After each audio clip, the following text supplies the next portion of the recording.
I think it's really great when people come to Mississippi and they discover that so much of the music that they listen to came from the Mississippi Delta Blues.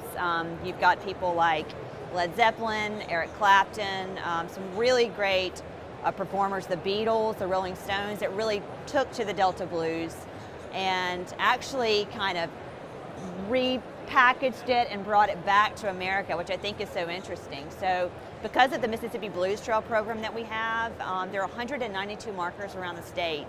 And so somebody can come and actually visit a lot of these sites and read all about the people, the places, the events that kind of shaped the music and basically how it was transferred to the rest of the world. A lot of that was done by the rail. And so you'll visit somewhere like Dockery Farms and really learn about how the bluesmen there honed their craft and got on the train and would be in Chicago by 2 nights, and then they were able to bring those Delta blues, get back on the train, come back, learn some different licks, get back on the train, and that's really how the blues spread to the rest of the world. The Blues Highway, the trip between Memphis and New Orleans, has been really fantastic because it's such an authentic Americana experience. And Dockery Farms was so important in the life of the Delta too, because Mr. Dockery really allowed bluesmen to play. It was a working farm, and a lot of people really didn't allow bluesmen. They would get off at the train stations, and what came with some of that music came some excessive drinking and some fighting, and so a lot of times people would shoo the bluesmen off and say, you can't play here. Mr. Dockery really welcomed that because it was a great source of entertainment. Charlie Patton was born and raised there and played there. Howlin' Wolf, Pop Staples, some really incredible names.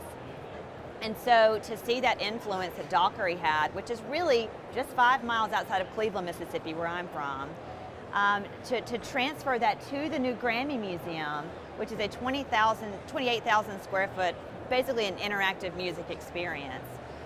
To have those two things so close together is really tremendous. It really tells the story, and it really bookends not just Mississippi music, but really all genres. And so we really celebrate that. And it's a very interactive museum. It just opened in March of 2016, so really new, and the technology is very advanced. And there's rotating exhibits right now. It's a Stevie Ray Vaughan exhibit, which is phenomenal, and will be in the museum until February. We started with the Beatles. We kicked off with that one, so that was a really amazing one. But people will be able to see things all the time, discover new music.